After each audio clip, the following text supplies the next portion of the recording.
Merci Philippe à toi d'être là. Donc l'idée c'est qu'on va aller voir, rendre visite au jardin des laitues qu'on a planté cette année, environ une quarantaine de variétés. Donc là on est au 3 juin, un truc comme ça, 2, 3, 4 juin, dans l'humidité extrême, du jamais vu en province, de mémoire de la mienne, à part peut-être vers 1994. Donc on va vous parler des laitues qui sont pas des chicorées, on parle bien de laitue, c'est-à-dire lactuca. On va vous raconter des salades. Mais pour le coup, là, c'est la laitue, son nom latin, lactuca sativa. Sativa, il faut savoir que ça vient de... Linné a décidé sativa quand il ne savait pas d'où ça venait. Crocus sativa, Eruca sativa, le safran, la roquette, cannabis sativa. Donc, sativa, on connaît peu la patrie d'origine des laitues, mais ça serait sans doute dans l'Asie. Il y a quelques parents sauvages en France, que je n'ai pas d'ailleurs par chance dans mon jardin, pour qu'elles ne s'hybrident pas avec qu'elles ne se recroisent pas avec ces laitues. Donc, il faut savoir que la sélection a commencé pour les laitues dès le XVIe siècle en Europe. Donc, toute la collection qu'on va voir sont beaucoup des laitues européennes et quelques-unes américaines. Le semis a été fait sous serre le 25 février. Le repiquage a eu lieu le 15 mars et un premier repiquage en serre et le repiquage final en pleine terre, en planche, tous les 25-30 cm a été effectué vers le mi-avril. Voilà, je voulais encore vous dire qu'on va observer des laitues de toutes sortes, mais qu'on peut classer. Il y a différents classements pour imaginer de faire des familles. Alors je dirais que la première, c'est les familles botaniques. Je vous les rappellerai dans le champ quand on les verra. Pour moi, il y a les laitues craquantes, elles craquent comme craquerelles d'humidité, têtu de Nîmes, etc.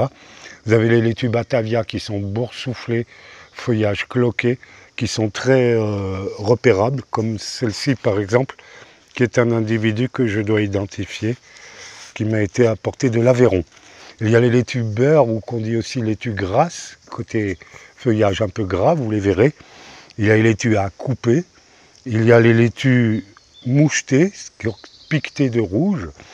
Il y a les laitues romaines qui sont comme des ballons de rugby, un port un peu élancé et puis des feuilles arrondies. Et il y a enfin les cressonnettes ou les radicetto ou un truc comme ça en Italie qui sont au feuillage très très très découpé. Mais on pourrait avoir un autre classement qui serait celui des saisons, puisque vous allez voir des noms où la merveille des 4 saisons indique bien qu'on l'a cultivée aux 4 saisons, où la grosse blonde paresseuse indique bien qu'elle est lente à monter, paresseuse. Enfin, il pourrait y avoir un classement par couleur, puisque suivant les variétés, on a de la présence d'anthocyanes, terre de colorant pourpre, qui font que certaines variétés sont très, très violettes et d'autres très claires, voire blondes. On parle de laitue blonde, laitue brune. On va y aller par la route, où on passe par le joli chemin, mais on va enjamber le clos à sanglier. Voilà, donc là on est dans les jardins de laitue, mais on a passé des vivaces. Là j'ai encore une jolie collection d'oseilles. Bon, on va aller assez vite. Là on a une Batavia de Pierre Bénite. Pierre Bénite, il se trouve c'est dans le Rhône, pas très loin de là où j'ai grandi. Et donc là on a une belle laitue Batavia blonde, vous le voyez, elle est blonde. Donc si je remonte là par le pur hasard, je tombe sur la plus rouge avec l'Olorosa. Ça on l'appelle très rouge. Elle est extraordinaire, elle ne paume pas vraiment. Et elle fait ce feuillage très cloqué et très très rouge. Là vous avez merveille des 4 saisons. mais elle monte fortement. Après là vous avez encore une laitue chicon de Vendée, là c'est une type romaine pour moi, qui fait comme un chicon, c'est-à-dire pareil, il n'aura pas beaucoup de facilité à paumer. Alors ensuite, on est par exemple dans une laitue sucrine,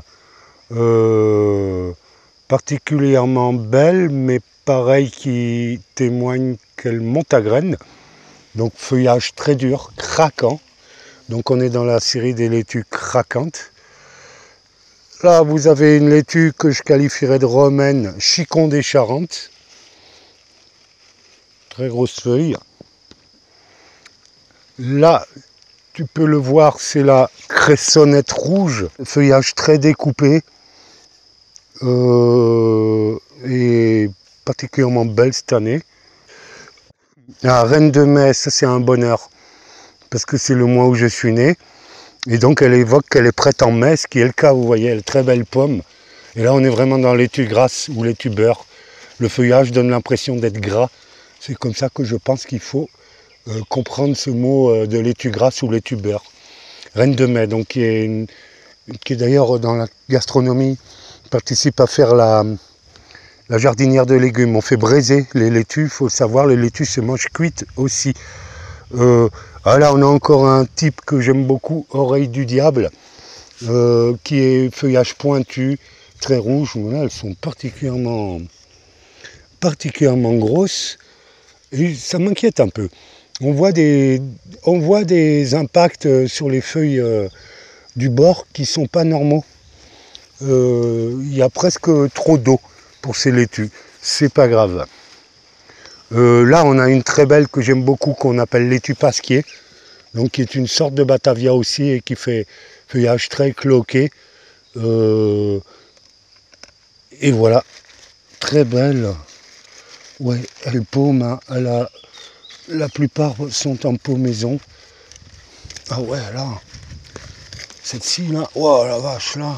Alors là, on est sur une batavia à bord rouge, on voit bien encore toujours ce type cloqué. Pareil, très belle paume, ah ouais.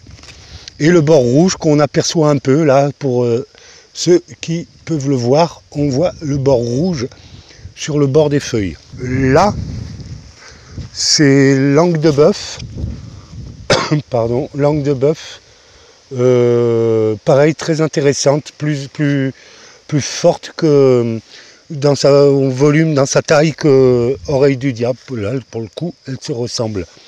Plus blonde, oreille du diable est plus rouge. Ça, c'est une batavia d'Espagne, Conca.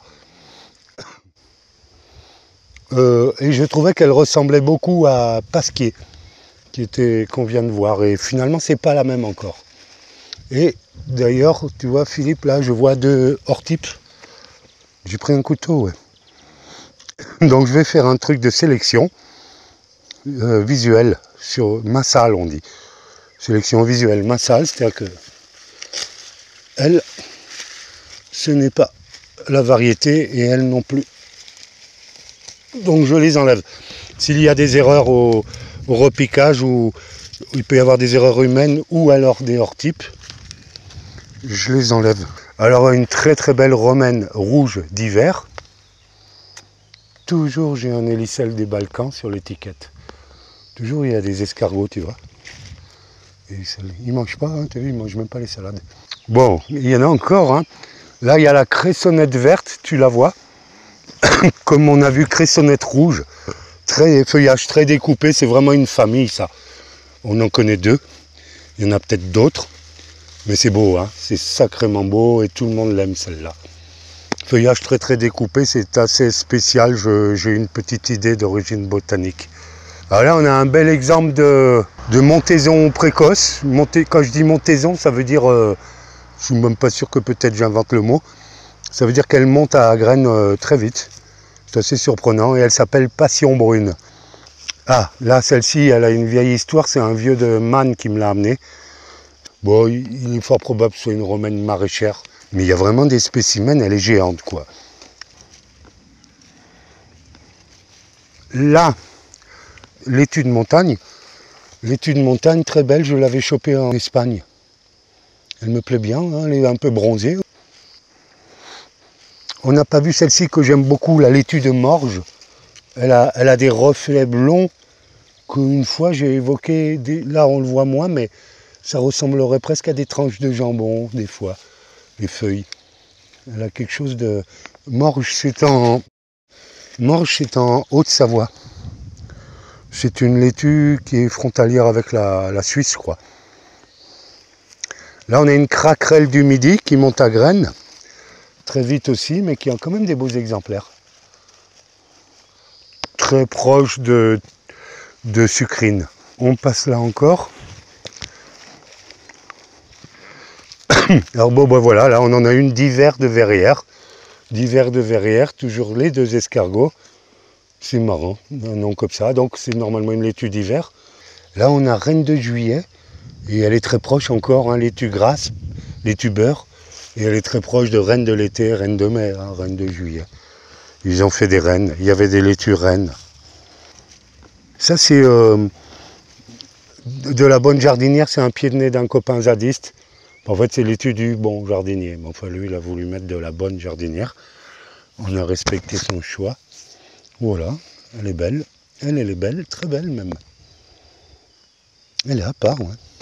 Laitue grasse encore. Ah, ça c'est Dorothée qui l'a amenée au potager. Elle l'a trouvée je sais pas où. La hâtive d'Ersling, qui veut dire en fait... Ersling veut dire hâtif, je crois, je sais pas quoi, en autrichien ou en allemand. Donc elle est belle, à part une qui monte à graines d'ailleurs. On va terminer sur 2-3. Tu as la feuille de chêne verte, elle est spéciale, mais quand je dis feuille de chêne, je trouve qu'elle porte bien son nom, puisque si tu regardes bien, ça fait vraiment comme une feuille de chêne. Hein. Tu y es dessus? Alors on va la faire. C'est la mère des laitues. Parce qu'elle ne fait pas de paume. Elle fait une tige. Voilà. Et en fait ça, tu fais ça, ça, ça, ça. Pour regarder les feuilles, hein, pour manger si tu veux.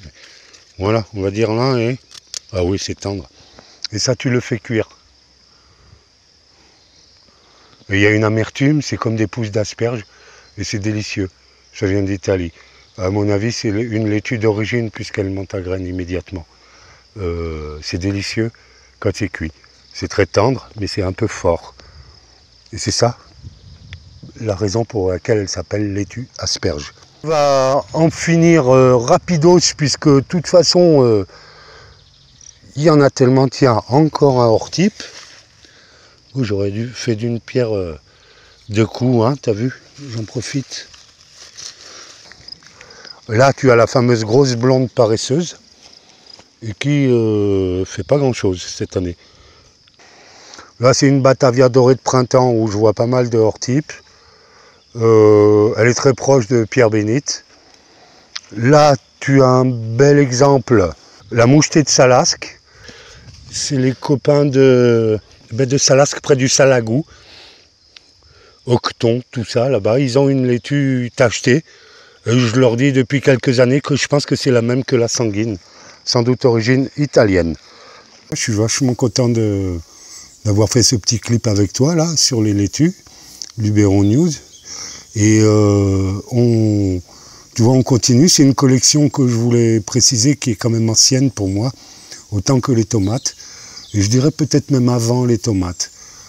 Puisque je faisais la blague avec mon frère à mon grand-père qui avait des laitues romaines énormes. Et on lui disait, oh Pépé, tes laitues, elles sont géantes.